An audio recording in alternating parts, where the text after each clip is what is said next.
Olá pessoal, tudo bem? Então vamos aqui na nossa aula número 4, continuar o passo a passo dos honorários advocatícios. Hoje estudaremos aqui mais detalhadamente os honorários sucumbenciais. Então nós vimos lá na aula número 1 que existem três tipos de honorários. Existem os honorários convencionados, que é aquele que segue lá a tabela da OAB, onde o advogado ele vai combinar com o cliente os valores que serão estipulados para que a ação seja protocolada, para que possa se ajuizar a demanda. Os honorários por arbitramento, que nós vimos, é quando não há esse ajuste, quando o advogado não combina nada com o cliente e o juiz terá que decidir. E nós fizemos a ressalva que era para não confundir o arbitramento com os honorários de sucumbência, porque o de sucumbência tem outra natureza. Então aqui o que acontece? Os honorários de sucumbência, eles decorrem do processo judicial. Então, há o processo judicial todo e, ao final, quando o juiz vai dar a sentença, vai proferir a sua sentença, nós temos aqui, então, os honorários sucumbenciais, que não tem nada a ver com os honorários convencionados e nada a ver com os honorários por arbitramento. Então, nós temos aqui que os honorários sucumbenciais são do advogado. Porém, é possível convenção entre advogado e cliente a respeito dessa verba. O que acontece normalmente na prática? Os honorários sucumbenciais, eles vêm lá ao final do processo para remunerar o trabalho, a dedicação do advogado que se saiu vencedor, que fez os pedidos e teve procedência nos seus pedidos. Então, regra geral, os honorários serão do advogado. Nada impede que ele, convencione com o cliente, olha, a gente pode dividir os honorários, mas na prática, dificilmente isso acontece. Então, os honorários sucumbenciais são do advogado. E uma informação importante, qual que será a base de cálculo dos honorários sucumbenciais, né? Que nós vimos lá no próprio artigo 85, parágrafo 2º do CPC, logo no começo, né? Nós vimos que algumas características, os requisitos deles devem ser seguidos. Então, regra geral é o valor da condenação.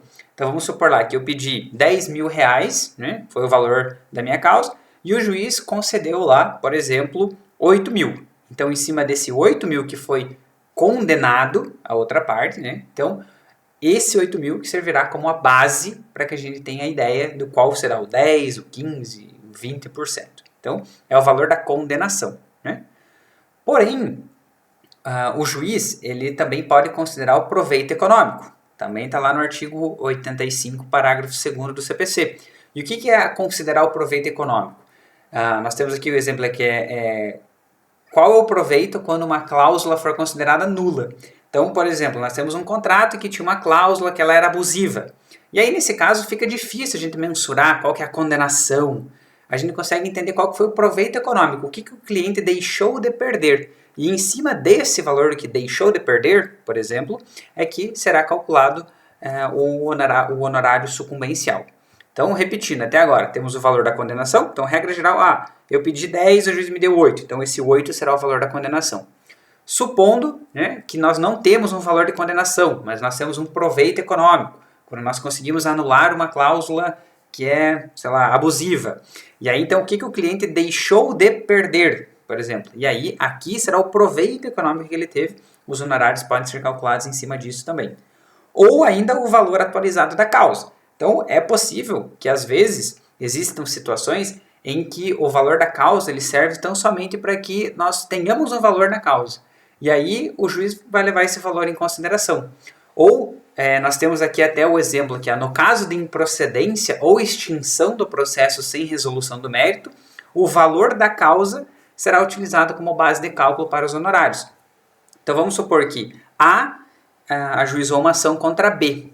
E aí A teve improcedente o pedido de A. A pediu 10 mil reais de danos morais. E aí não conseguiu os 10 mil reais de danos morais, o advogado de B receberá a proporção entre 10, 15, 20% em cima do valor da causa. É isso que nós devemos levar em consideração. Então, são esses requisitos aqui que devem ser observados. Se houver uma condenação, vai ser o valor da condenação. Se tiver um proveito econômico, vai ser analisado esse proveito econômico. O que o cliente deixou de perder? Né? Ou ainda, existem casos, por exemplo, se for improcedente o processo, ou se houver extinção do processo sem resolução do mérito, o valor da causa que foi estipulado lá pelo autor vai ser utilizado para que seja calculado os 10, 15, 20% 20% para pagar os honorários do advogado do réu. Ok? Então, isso aqui são questões bem importantes que acontecem na prática e é importante que nós tenhamos isso bem explicado. Bom, feitas essas considerações, eu peço que todos curtam esse vídeo, deixem seu comentário, o que vocês pensam sobre isso, se ficou alguma dúvida, se alguma coisa não ficou muito clara. Convido também a assistir aos próximos vídeos em que nós continuaremos falando a respeito dos honorários advocatícios. Obrigado, pessoal!